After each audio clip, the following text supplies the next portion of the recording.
Subscribe करें हमारे YouTube channel superfast news को और साथ ही प्रेस करें बेल आइकन ताकि आप हमारी लेटेस्ट वीडियो को देख सकें। नमस्कार, मैं जितेंद्र प्रसाद सुपरफास्ट न्यूज़ में आपका स्वागत करता हूं। देश में कई राजनीतिक दल हैं। ऐसे ही एक राजनीतिक दल जयप्रकाश जनता दल की राष्ट्रीय कार्यकारिणी की बैठक हिमाचल भवन में हुई है। हमारे साथ जयप्रकाश जनता दल के राष्ट्रीय अध्यक्ष पंकज सहाय जी हैं। हम उनसे जानने का प्रयास करते हैं कि इस कोरोना काल में ऐसी क्या ज़रूरत पड़ गई कि राष्ट्रीय कार्यकारिणी की बैठक की गई। पंकज जी, आपका स्वागत है। पंकज जी, जयप्रकाश जनता दल की राष्ट्रीय कार्यकारिणी की जो बैठक हुई है, ऐसी क्या आवश्यकता पड़ी थी कि इस कोरोना काल में आपको बैठक करना पड़ी? देखिए, सबसे पहले तो मैं नववर्ष की शुभकामनाएं अपने देशवासियों को, अपने पार्टी के मित्रों को, सदस्यों को, सभी को देता हूं।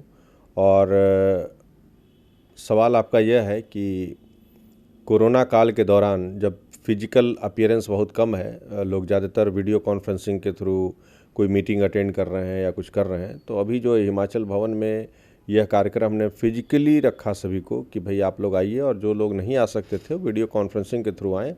और जो दायरा था 10-20 लोगों का, 50 लोगों का, कि इसी दौरान ये मीटिंग कर सकते हैं।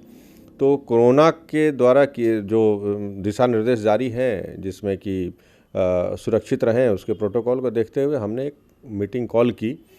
इसकी ज़रूरत इसलिए पड़ी कि हमारी पार्टी में 1 साल से लोग अपने अपने स्तर पे काम कर रहे थे और विभिन्न राज्यों में पार्टी के संगठन विस्तार में लगे थे।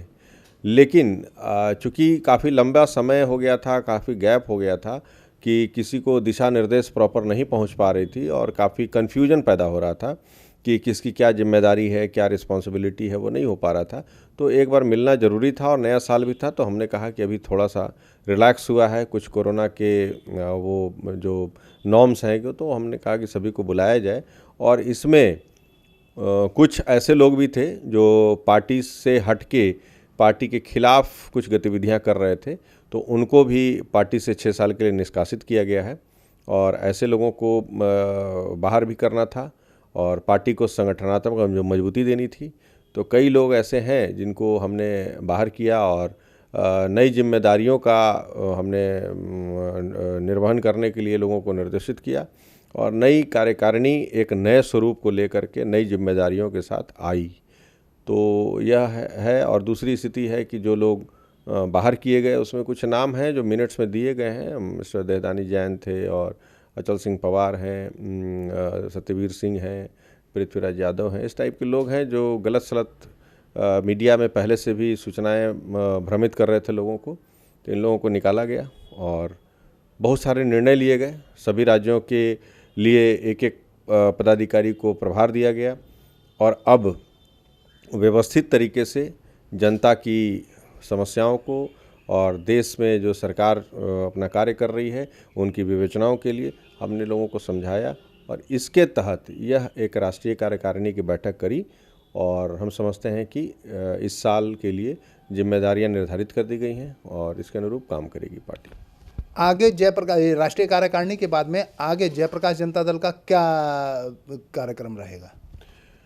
अब हमारा कार्यक्रम में हमने ये सोचा है कि जो राष्ट्रीय स्तर पर जो महासचिव हों या उपाध्यक्ष हों, ये जो भी पदाधिकारी हैं हमारे संवैधानिक उपबंधों के अनुसार, तो उनको मैं अभी यही निर्देश दिया हूं कि अपने अपने द्वारा प्रभारी जिसके बनाए गए हैं राज्यों के, अब कार्यकारिणी की बैठक उनके राज्यों में होगी ताकि ज़्यादा से ज़्यादा लोग जुड़ें और संगठन को एक मजबूती प्रदान हो। और हम अभी इसी कार्यक्रम के तहत जल्द ही ऐसा कुछ करेंगे जिससे हम हर एक राज्यों के कैपिटल में जाकर के और उसी प्रभारी के नेतृत्व में एक कार्यक्रम करेंगे जो हम लोग सब जाएंगे और वहाँ की जनता की, वहाँ उस राज्य की समस्याओं को स्टडी करेंगे और करने के बाद हम अपने मुद्दों को निर्धारित करेंगे। यही कार्यक्रम। अच्छा, जिन लोगों को हटाया गया है तो क्या इसमें हटाने के लिए जो नियमों का पालन किया गया है? एकदम, जिन लोगों को हटाया गया है उसमें क्या था कि जो पार्टी विरोधी गतिविधियां करते हैं तो कोरम होता है हम लोगों का, उसके तहत उपबंधों के अनुसार सबसे सहमति से उनको हटाया गया है। और इनकी सूचना तमाम तरह के जो भी रिसोर्स हैं उसके थ्रू दे दी गई हैं। और इनके द्वारा किसी भी तरह का भ्रामक स्थिति ना फैलाया जाए, इसके लिए हमने सबको सूचित कर दिया है। तो उसके तहत उनको बाहर किया गया है और हम समझते हैं कि 6 साल के निष्कासित किया गया है। बाकी देखते हैं 6 साल के बाद क्या होगा। जो पदाधिकारी जो नहीं आ पाए, तो क्या वीडियो कॉन्फ्रेंसिंग से उन लोगों को संबंधित सूचना मिल गई थी? जी हाँ, हमने वीडियो कॉन्फ्रेंसिंग का भी इस बार पहली बार हमने भी अपनी पार्टी में एक मीटिंग के लिए इस्तेमाल किया और वीडियो कॉन्फ्रेंसिंग के थ्रू कई राज्यों के जो प्रदेश अध्यक्ष थे वो अटेंड नहीं जो हो पाए थे, वो वीडियो कॉन्फ्रेंसिंग के थ्थ्रू अटेंड किए और अपने यहाँ की स्थिति से अवगत कराया।